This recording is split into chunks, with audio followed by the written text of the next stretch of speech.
Hello,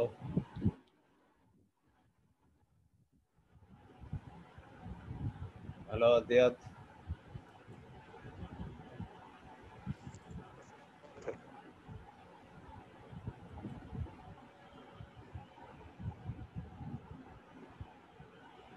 hello Diyat.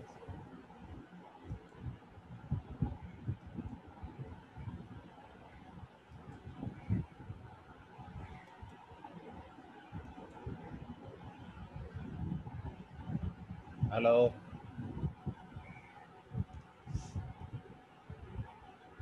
Hello Adiyat. Hello,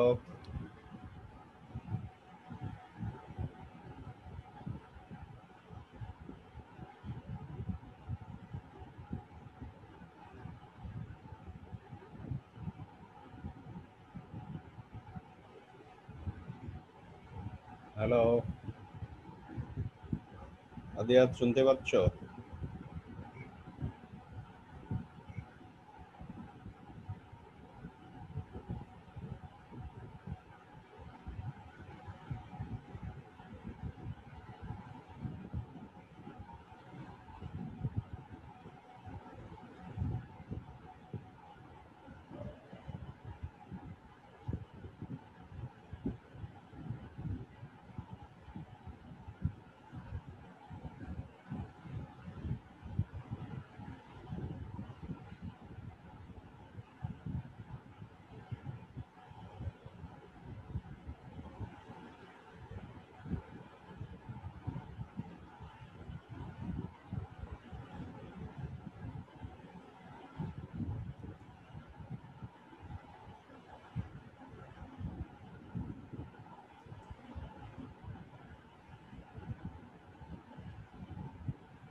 hello Atikur Rahman, শুনতে পাচ্ছ? জি জি sir, শুনতে পাচ্ছি স্যার।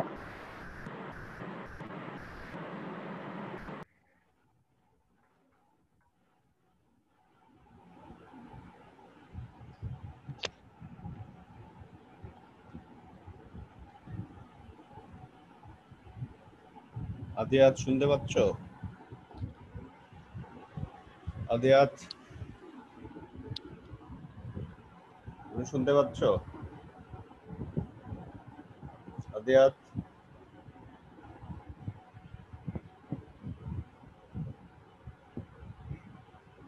হ্যালো,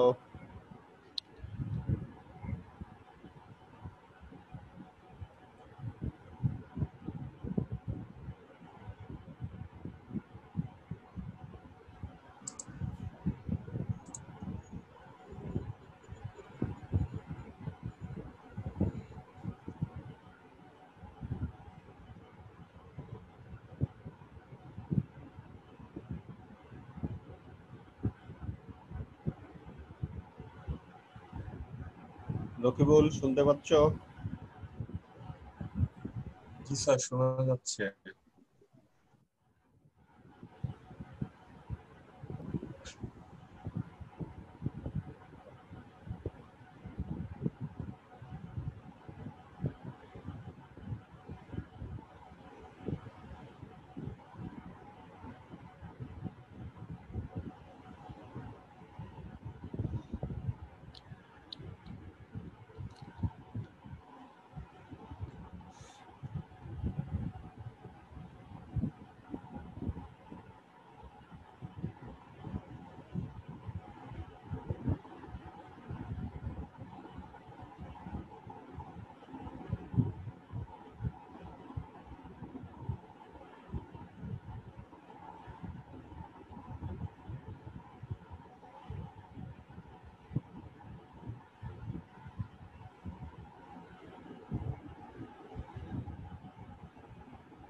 গতদিন মনে হয় বলছিলাম যে পারিবারিক হিসাবের উপরে লাস্ট চ্যাপ্টারের উপরে আমাদের যথেষ্ট আলোচনা হয়েছে। আজকে থেকে আমরা রিভিশনে যাব। তো তোমাদের মধ্যে কেউ কেউ বলছিল যে আর্থিক বিবরণী রিভিশন দিলে ভালো হয়, তাই না? সেই জন্য আজকে আমরা আর্থিক বিবরণী আলোচনা করব।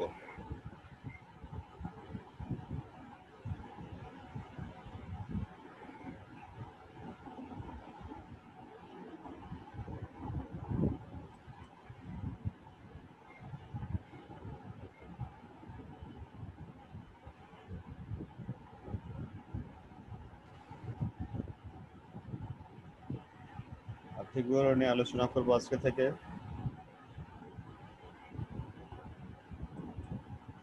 আর্থিক বিবরণীর যে ব্যাপার, আর্থিক বিবরণী কেন আলোচনা করব বুঝতে পারতেছো তো? যেহেতু লাস্ট চ্যাপ্টারের উপরে ভালো আলোচনা হয়েছে, আমাদের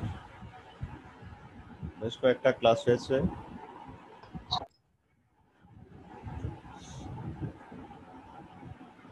তো তোমাদের যেটা এখন করণীয় হবে যে কবে স্কুল খোলে, কবে পরীক্ষা নিবে, এগুলো এখনো যেহেতু কনফার্ম না, এই জন্য তোমরা বোর্ডের জন্য প্রিপারেশন নিতে থাকো, বোর্ডের পরীক্ষার জন্য। আর অনলাইনে তোমাদের পরীক্ষা হতে পারে। শুনতে পাচ্ছ অর্ক? হ্যালো অর্ক, শুনতে পাচ্ছ?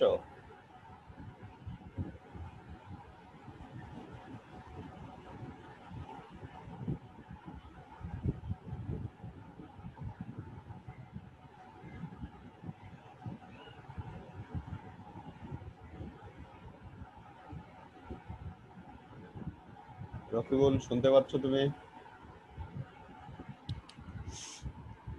হ্যালো রকিবুল,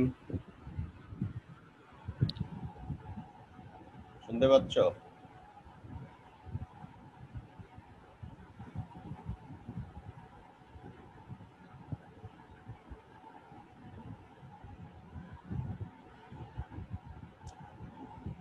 হ্যালো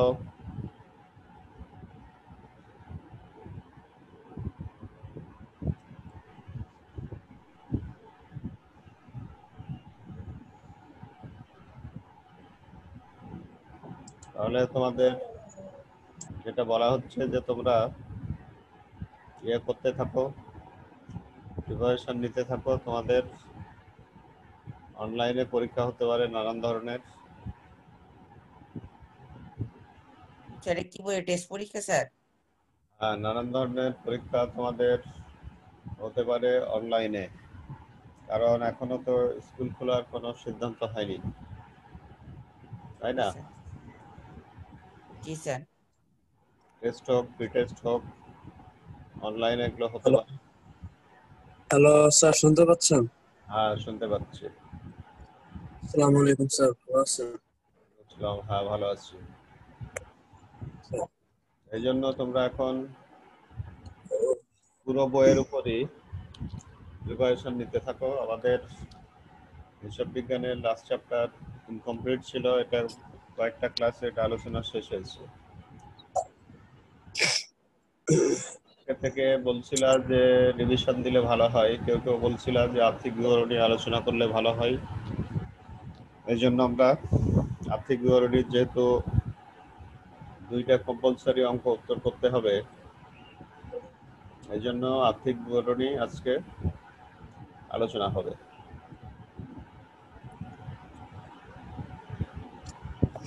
আর্থিক বিবরণীর পুরো ফরম্যাটটা মনে আছে কারো?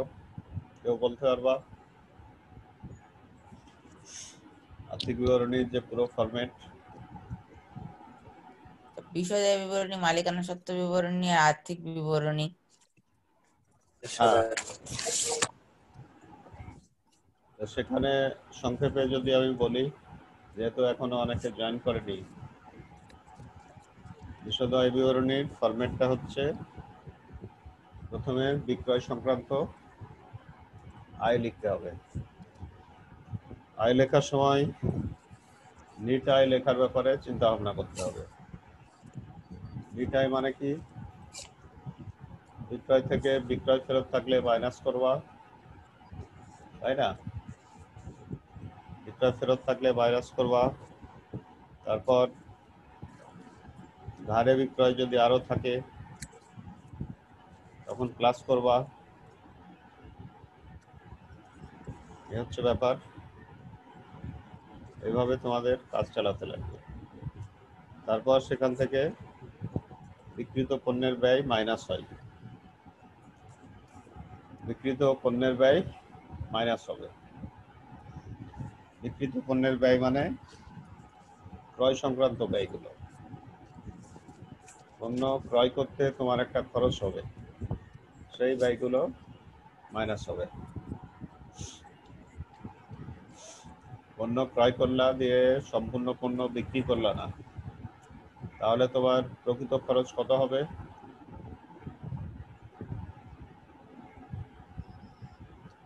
1 লক্ষ টাকার পণ্য ক্রয় করে 20,000 টাকার পণ্য তুমি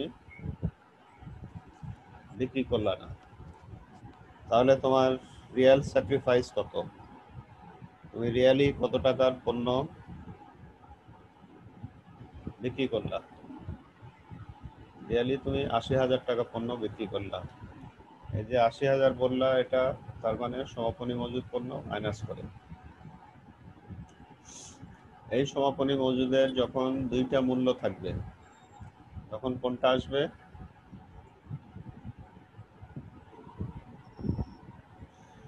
দুইটা মূল্য থাকলে কম মূল্যটা আসবে। এগুলো মনে আছে যে এই বিক্রিত পণ্যের ব্যয় মাইনাস করে হয়ে যাচ্ছে মোট লাভ। মোট লাভের পরের স্টেজ যেটা আছে, মোট লাভ থেকে তুমি সব ধরনের ব্যয়, পরিচালন ব্যয়, অপরিচালন ব্যয় সব মাইনাস করবা। পরিচালন ব্যয়, অপরিচালন ব্যয় মাইনাস হবে, তাই না? জি স্যার। তারপর কিছু আয় থাকতে পারে তোমার, পরিচালন আয় থাকতে পারে, যার মধ্যে মূলত ছিল বাট্টা প্রাপ্তি আর কমিশন প্রাপ্তি, আর বিভিন্ন ধরনের অপরিচালন আয় থাকতে পারে। অপরিচালন আয়গুলো আবার প্লাস করবা। অপরিচালন আয় প্লাস হবে। অপরিচালন আয়ের মধ্যে কি ছিল? যে কোনো ধরনের সুদ প্রাপ্তি ছিল, প্লাস করে তোমার হবে নেট লাভ। আর্থিক বিবরণীতে গিয়ে সব সম্পদগুলো লিখবা, সাজিয়ে, এবং দায়গুলো লিখবা। সম্পদ মানে সর্বশেষ সম্পদ। সর্বশেষ সম্পদ অর্থ অবচয় যদি থাকে অবচয় বাদ দিয়ে লিখবা। দায়গুলো সর্বশেষ লিখবা। দায়ের সাইডে আবার মালিকানা সত্ত্ব বিবরণী নামে একটা অংশ থাকে, তাই না?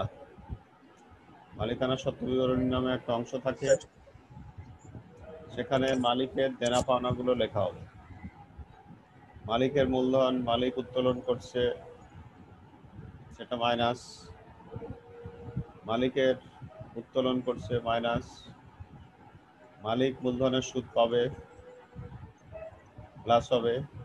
কখন প্লাস হয়? যদি সমন্বয়ে থাকে মূলধনের সুদ, তখন প্লাস হয়। কিন্তু মূলধনের সুদ যদি রেওয়া মিলে থাকে তখন কিন্তু মূলধনের সাথে প্লাস হবে না। রেওয়া মিলে থাকা বলতে বোঝায় মূলধনের সুদ যোগ করাই আছে। উত্তোলনের সুদ যদি থাকে সমন্বয়ে তাহলে মাইনাস হবে। সমন্বয়ে থাকলে মাইনাস হবে। এরপরে তুমি সবকিছু হিসাব করবা। হিসাব করে তোমার সাধারণত তুমি কারেক্ট যদি উত্তর করো তাহলে তোমার দুই দিক সমান হয়ে যাবে কারেক্ট উত্তর করলে। যদি লেখার কোনো ভুল না থাকে তাহলে সমান হয়ে যাবে। এই হচ্ছে ব্যাপার। এখন আমরা আজকের একটা প্রবলেম দেখি।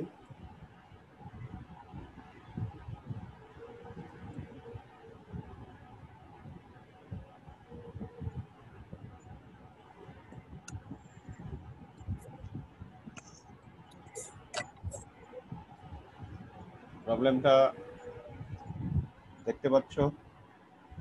প্রবলেম জি স্যার। একজন একটু রেসপন্স করবা, না হলে বোঝা যায় না যে তোমরা অ্যাক্টিভ আছো কিনা। প্রবলেম দেখতে পাচ্ছ?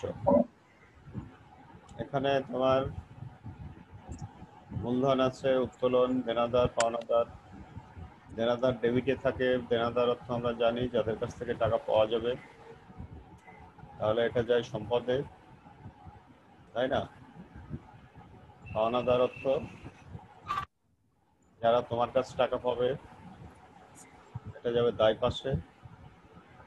এরপর ব্যাংক ঋণ আছে, ব্যাংক ঋণ ৮০,০০০। ব্যাংক ঋণের যে ব্যাপারটা এখানে হবে, দেখো ঋণটা নিছে 13 সালে, অঙ্কটা 15 সালের, তাহলে ঋণের সুদ কি করবা?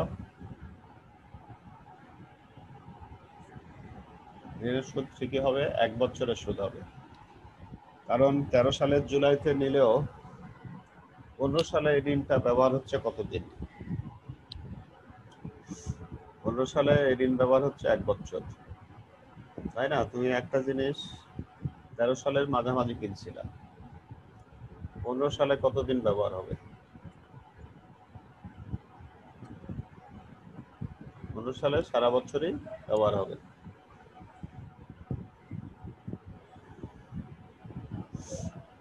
সালে সারা বছরই ব্যবহার হবে,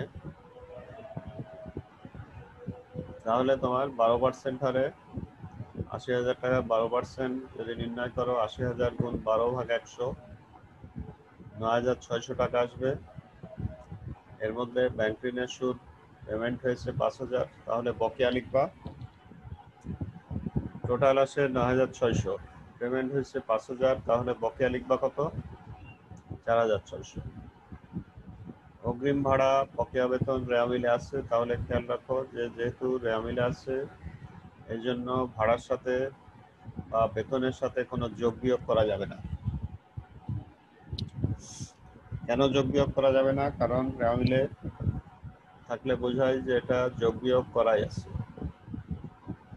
এজন্য যোগ বিয়োগ করা যাবে না। কমিশন ডেবিটে ক্রেডিট আছে, ডেবিটেরটা ব্যয়, ক্রেডিটটা আয়ের মধ্যে দেখাবা নেট লাভ বের করার পর ও করার সময়। বেতন 10 মাস আছে 40,০০০, তাহলে 2 মাসের বকেয়া, তার মানে 2 মাসের বকেয়া নির্ণয় করবা, 10 দিয়ে ভাগ করে 2 দিয়ে গুণ করলে তোমার বকেয়া হয়ে যাবে। 10 দিয়ে ভাগ করলে হবে 4,০০০, 2 দিয়ে গুণ করলে হবে 8,০০০ টাকা বকেয়া হবে। মোট লাভ 90,০০০ আছে, এখানে মোট লাভ উল্লেখই আছে। সঞ্চিতি তহবিল বিনিয়োগ, মানে তাদের সঞ্চিতি তহবিল ছিল, ওটা এক জায়গায় বিনিয়োগ করছে, এটাই প্রতিষ্ঠানের একটা সম্পদ হবে। ঋণ সঞ্চিতি ক্রেডিটে আছে, যখন তুমি কুঋণ যোগ নতুন কুঋণ এগুলো লিখবা, তখন এই রেওয়ামিলের ক্রেডিটটা সবসময় বিয়োগ হয়। ব্যাংকে জমা আছে কত? ৬৭,০০০, এটা চলতি সম্পদের মধ্যে যাবে। সমন্বয়ে যেটা বলা হচ্ছে যে ৫,০০০ টাকা আদায়যোগ্য নয় এবং ৫% হারে কুঋণ বিবেচনা করো, তার মানে ৫,০০০ টাকা বাদ দিয়ে তোমার দেনাদার রেওয়ামিলে যা আছে সেখান থেকে ৫,০০০ মাইনাস করে নতুন কুঋণ সঞ্চিতি ধরতে হবে। অগ্রিম ভাড়ার ১/৪ মেয়াদ উত্তীর্ণ হয়েছে। অগ্রিম ভাড়া কত আছে? ৭,০০০। এটা বোঝাচ্ছে যে ১/৪ খরচ হবে, এখন ১/৪ খরচ হয়ে যাবে, তার মানে পরিচালন ব্যয়ের ভিতর 1/4 1750 টাকা দেখাবা। পরিচালন ব্যয়ের ভিতর 1/4 1750 টাকা দেখাতে হবে।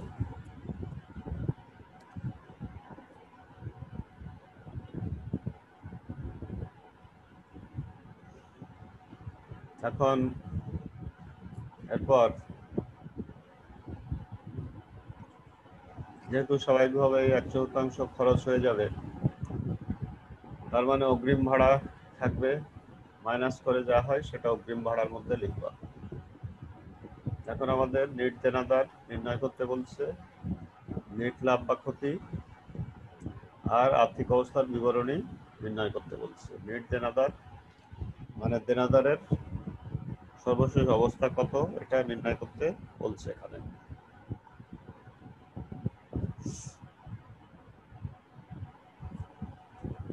কয়ের উত্তরে তাহলে দেনাদার 65,000 লিখে সমন্বয়ে যে আদায়যোগ্য নয় বলছে সেটা অনাদায়ী পাওনায় লিখো আর কুড়িনি লিখো। মাইনাস করে হচ্ছে 5,000 মাইনাস করে হলো 60,000। তারপরে তোমার নতুন পাওনা সঞ্চিতি ধরবা এই 60,000-এর 5%। 60,000-এর 5% করলে কত হবে? 60,000-এর 5% হলে 3,000 হবে।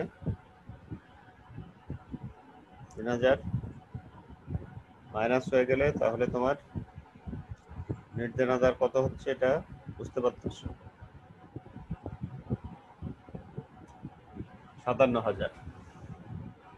নেট দেনাদার মানে দেনাদারের যে সর্বশেষ অবস্থা, এটাই হচ্ছে নেট দেনাদার। তারপরে ক্ষয়ের উত্তরের জন্য আমাদের মোট মুনাফা বলা আছে 90,000। ভাড়া ব্যাপারটা কিভাবে আসলো? ভাড়ার ওই যে 1/4 মেয়াদ উত্তীর্ণ হয়েছে বলা আছে, সে অনুযায়ী 1,750 টাকা পরিচালন ব্যয় আসলো। কুঋণ সমন্বয় ছিল 5,000। নতুন কুঋণ সঞ্চিতি 5%-এ ধরা হলো 3,000। সমন্বয়ের গুলো যোগ হয় আর কুঋণ থেকে বাদ যায় শুধু পুরাতনটা। পুরাতন মানে রেয়ামিলের ক্রেডিটে যে টাকা আছে এই টাকা বাদ যাবে। রেয়ামিলের ক্রেডিটের টাকাটা খালি বাদ যাবে। বাদ দিয়ে তারপর 2,000 মাইনাস করে হবে 6,000। কমিশন ডেবিটে ছিল 3,000। এটা ব্যয় বেতন 40,000 ছিল, বকেয়া 8,000 দিয়ে 48,000 দিয়ে মোট পেয়ে যাচ্ছে এই পরিচালন ব্যয়ের সমষ্টি 58,750 টাকা। এটা যেহেতু ব্যয়, অতএব মোট লাভ থেকে মাইনাস করে হলো 31,250। তারপরে পরিচালনার মধ্যে এখানে কমিশন আছে, ক্রেডিটে ছিল, রেয়ামিলের ক্রেডিটে 12,000। যেহেতু আয় এই জন্য যোগ হয়ে গেছে, যোগ হয়ে হলো 43,250 টাকা। এখান থেকে কিছুক্ষণ আগে যেটা আলোচনা হলো যে ঋণের সুদ 9,600 টাকা হবে 1 বছরের। অপরিচালন ব্যয়ে ঋণের সুদ 5,000 আর তার সাথে যোগ বকেয়া 4,600 যোগ করে হয়ে গেল অপরিচালন ব্যয়ে 9,600। মাইনাস করলে নিট মুনাফা হয়ে যাচ্ছে 33,650 টাকা হচ্ছে নিট মুনাফা। 33,650 হচ্ছে নেট মুনাফার পরিমাণ।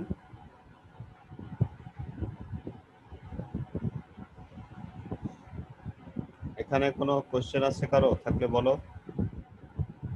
বয়েজ।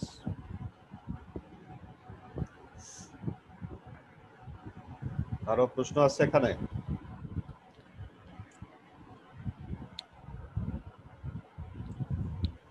না স্যার, নেই।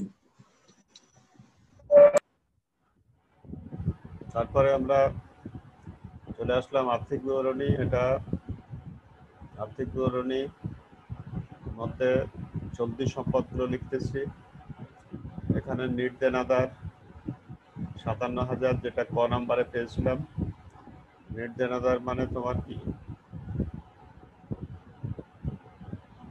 দেনাদার থেকে সমন্বয়ের কুঋণ বা অনাদায়ী পাওনা, নতুন কুঋণ সঞ্চিতি বাদ দিয়ে যা হয়েছে সেটা হচ্ছে নেট দেনাদার।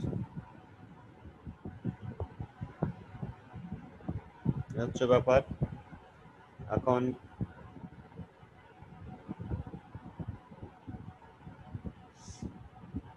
এরপর অগ্রিম ভাড়া ছিল 7,000, সেখান থেকে খরচ হয়েছে 1,750, 5,250।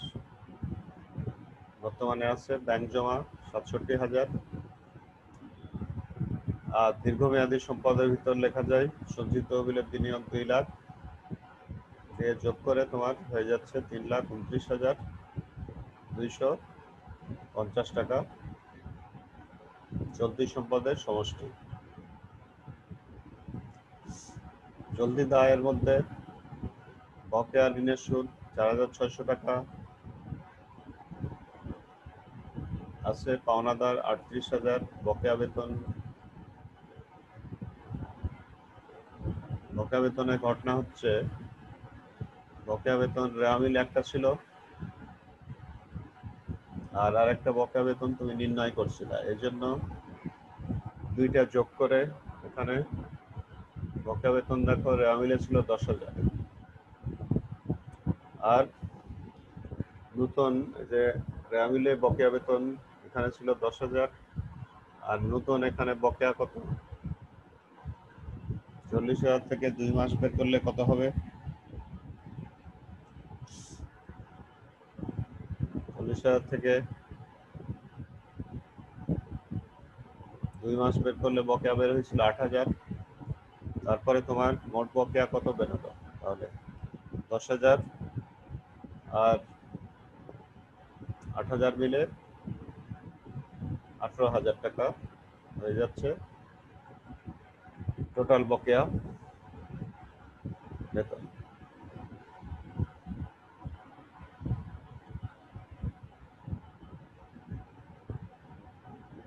তারপর দীর্ঘমেয়াদী দায়ের মধ্যে ব্যাংক ঋণ, এটা পরিশোধ করতে সময় পাওয়া যায়। ব্যাংক থেকে ঋণ নিলে তুমি 5-10 বছর মেয়াদীও ঋণ নিতে পারো, এটা পরিশোধ করার সময় পাওয়া যায়। এই জন্য তুমি ব্যাংক ঋণ এটা দায়ের দিকে লিখতেছো। মালিকানা সত্ত্ব বিবরণী মানে মালিকের যে পোর্শন, মালিকের দেনা পাওনার যে পোর্শন, সেখানে মালিক শুরুতে মূলধন দিয়েছে 3 লক্ষ, সেখান থেকে উত্তোলন করা হয়েছে 1,45,000, তার পাওনা দাঁড়াচ্ছে 1,55,000, আর নেট লাভ এটাও মালিক পাবে 33,650 টাকা নেট লাভের মালিক পাবে। এভাবে তার টোটাল পাওনা দেখাচ্ছে 1,88,650 টাকা। এই 1,88,650 টাকা যোগ হয়ে যাবে, হয়ে যাবে 3,29,250। এইভাবে তোমার দুই দিক সমান হবে আর্থিক বিবরণী। এবার শুরু থেকে প্রশ্ন দেখে কার কোথায় কি প্রশ্ন আছে বলো।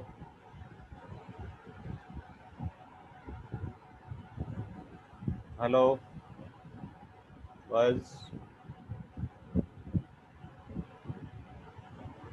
কার কোথায় কি প্রশ্ন আছে বলো।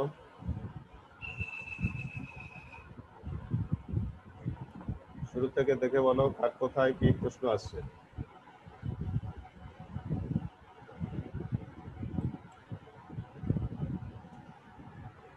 কারো কোথাও কোনো প্রশ্ন আছে?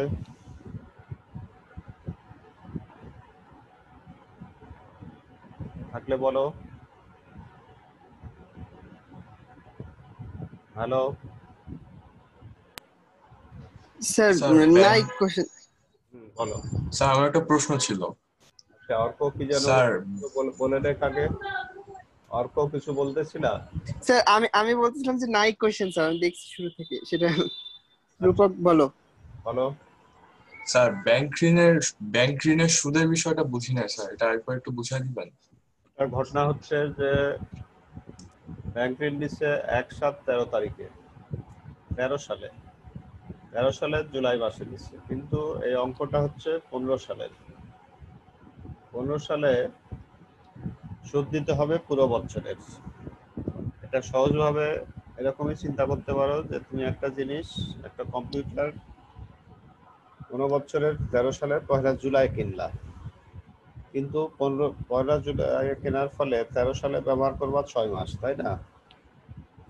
কিন্তু পনেরো স্যার সালে 15 সালে ব্যবহার করবা কতদিন? পুরো বছর। পুরো বছর। এই কারণে পুরো বছরের সুদ হবে এখানে 12% হারে 80,000 টাকার 12% নির্ণয় করলে হবে 9,600 টাকা পুরো বছরের সুদ। এই 9,600-র মধ্যে পেমেন্ট হয়েছে কত? 5,000। তাহলে বকেয়া কত বলবা? 4,600। এইভাবে 4,600 আসলো। আচ্ছা স্যার। ক্লিয়ার হয়েছে তোমার? জি স্যার। আর কার কোথায় কি প্রশ্ন আছে বলো।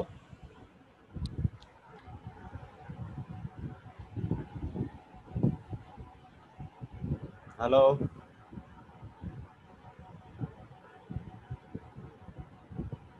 অন্য কারো কোনো প্রশ্ন থাকলে বলো।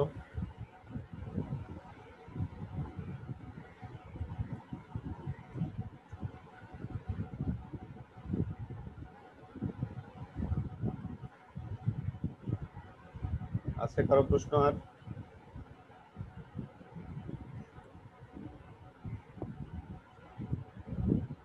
শন, হ্যালো শন। Yes sir. তাহলে আমরা একটু চেঞ্জ করে, যদি বলা হয় তোমাকে যে রেওয়ামিলের চলতি সম্পদ নির্ণয় করো, তার উত্তর কি বলবো বলো। মানে সমন্বয় সহ না। স্যার স্যার সৃজনশীল মানে তোমার, যেহেতু মনে করো আমি যেটা করালাম হুবহু যেটা এইভাবে দেওয়া হবে তা না, এটা তো চেঞ্জ হতে পারে, তাই না? Yes sir. রেওয়ামিলের চলতি সম্পদ নির্ণয় করো বললে তার উত্তর কি বলবো? স্যার দেনাদার হবে, তারপরে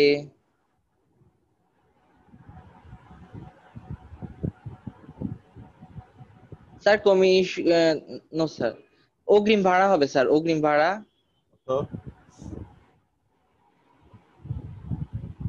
7,000। অগ্রিম ভাড়া বলবা 7,000। তারপর স্যার তারপরে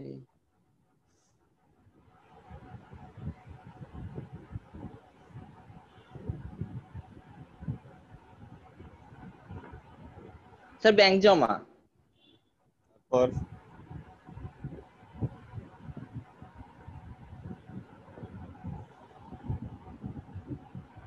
স্যার এগুলাই। আর কোনো কিছু নাই? স্যার সঞ্চিতি তহবিল বিনিয়োগ, স্যার এটা বুঝতেছেন এটা কি স্যার? এটা তো এটা দীর্ঘমেয়াদী সাধারণত বিনিয়োগ করে, তো এটা চলতি সম্পদে দেয়া যাবে না। তাহলে আসলে ওই তিনটাই দিবা, দেনাদার 65,000, অগ্রিম ভাড়া এবং ব্যাংক জমা। রেওয়ামিলের চলতি সম্পদ নির্ণয় করতে বললে এ কথা ইয়েস বলবে, স্যার। এরকম উত্তর। স্যার কিন্তু যখন বলা হবে যে শুধু চলতি সম্পদ নির্ণয় করো, তার উত্তর কি বলবো? দুইটা প্রশ্নের উত্তর কিন্তু দুই রকম।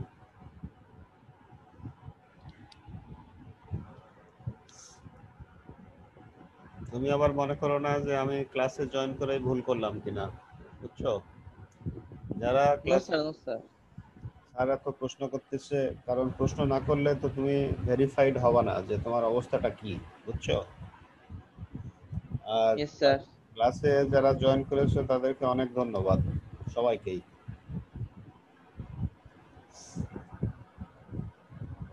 কারণ এই যে তোমার এই পাওয়ার পয়েন্ট তৈরি করতে কিন্তু অনেক সময় লাগে, তোমরা জানো কিনা? জানো এগুলো? এই যে পাওয়ার পয়েন্টের এগুলো, এই স্লাইড গুলো তৈরি করতে যথেষ্ট সময় লাগে। আমি যদি শুধু দাঁড়িয়ে আমি শুধু লেকচার দিতে থাকতাম, তাহলে কি আমার ক্লাসের আগে কোনো কষ্ট থাকতো?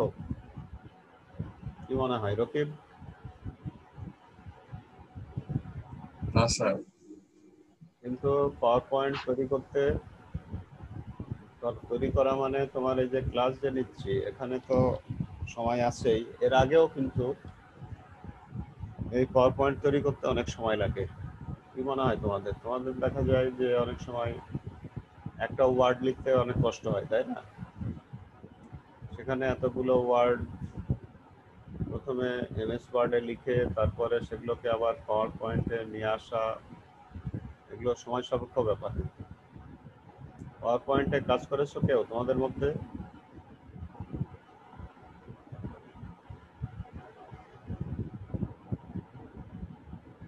এনিওয়ে, শাওন যেটা বলতেছিলাম, শুধু যখন বলা হবে চলতি সম্পদ নির্ণয় করো, তার উত্তর কি বলবা? স্যার ওই তিনটা বলবো স্যার, যে তিনটা বলছিলাম তখন। ব্যাংক জমা, দেনাদার, আর স্যার এটা কি জানছিলাম, কোশ্চেনটা একটু স্যার দেখলে ভালো হতো। ব্যাংক জমা আর অগ্রিম ভাড়া জি ছিল। স্যার। ওই অগ্রিম ভাড়া, ইয়েস স্যার, ইয়েস স্যার। ওই ওই তিনটা অ্যামাউন্টই খালি বলবা, যে অ্যামাউন্ট ওখানে ছিল ওগুলোই। এখন কিন্তু রেওয়া মিলে চলতি সম্পদ বলেনি, এখন তোমাকে এক কথায় বলা হয়েছে চলতি সম্পদ। ও স্যার, এবার নিচে গুলো দেখতে হবে স্যার। অগ্রিম ভাড়া 1/4 মেয়াদ উত্তীর্ণ হয়েছে স্যার, এটা বাদ দিতে হবে। তাহলে অগ্রিম ভাড়া কত দেখাবা, এটা দেখে বলো। অগ্রিম ভাড়া কত দেখাবা তাহলে?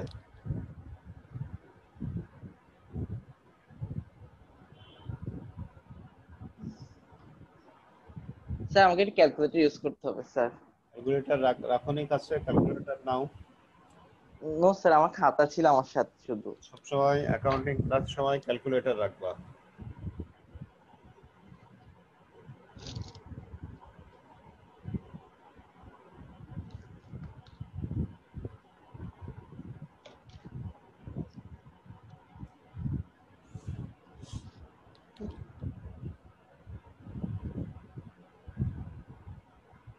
যে তাহলে অগ্রিম ভাড়া কত বলবা?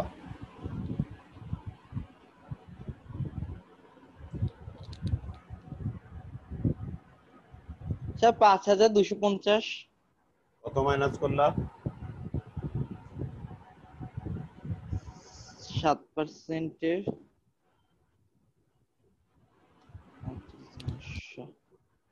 স্যার 1,750। আর কি বলবা তাহলে? আর বাকি টাকাগুলো কি বলবা?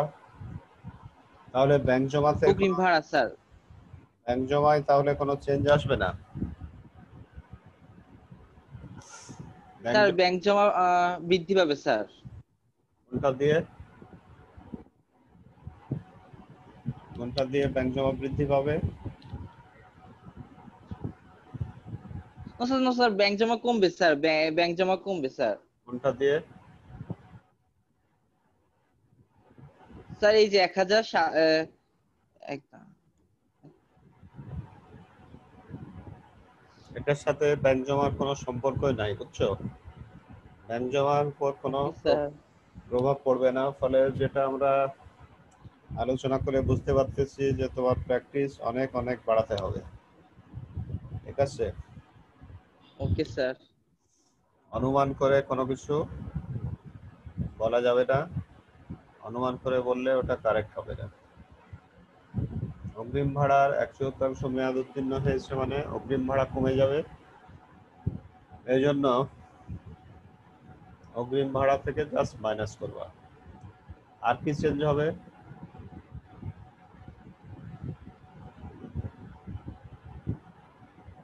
স্যার 3,000 চেঞ্জ হবে স্যার, 3,000 থেকে 5,000 বিয়োগ দিতে হবে, তারপর নির্দেশনা বের করতে হবে স্যার।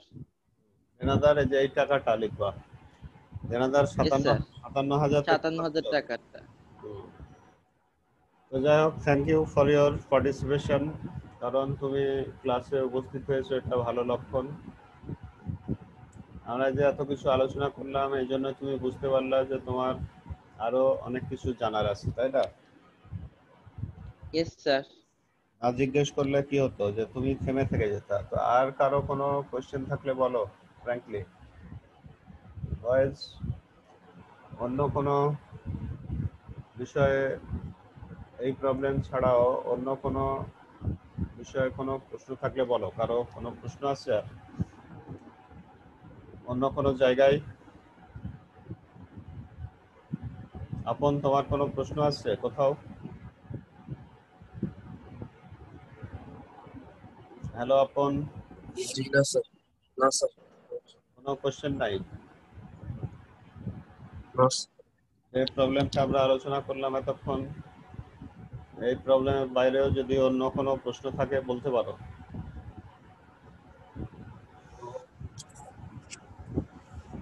আছে কোনো প্রশ্ন? স্যার ওই যে দেনাদার থেকে স্যার ঋণের জায়গাটা আছে, ওই জায়গাটা একটু সমস্যা দিচ্ছে স্যার। জি, দেনাদার ঋণের জায়গা। দেনাদার থেকে সমন্বয়ের গুলো মাইনাস হবে, এই হচ্ছে ব্যাপার। সমন্বয়ে দেনাদার ছিল দেওয়া মিলে, সেখান থেকে যত টাকা আদায়যোগ্য নয় বলছে, জি, আদায়যোগ্য নয় মানে দেনাদার কমে যাবে, সেজন্য ওটা মাইনাস। এরপরে মাইনাস হবে। নতুন ঋণ সঞ্চিতি ধরলাম, এটা দিয়েও দেনাদার। নতুন ঋণ সঞ্চিতি মানে কি, অনুমান করতেছো আদায় নাও হতে পারে, এটা দিয়েও তোমার দেনাদার কমে যাবে। তো যাই হোক, তোমরা প্রিপারেশন নিতে থাকো। তোমাদের অনলাইনে টেস্ট পরীক্ষা হতে পারে বা অন্য যে কোনো পরীক্ষা হতে পারে। আর মোটামুটি তোমরা টার্গেট। স্যার একটা কোশ্চেন ছিল হ্যাঁ বলো। স্যার, আমাদের যে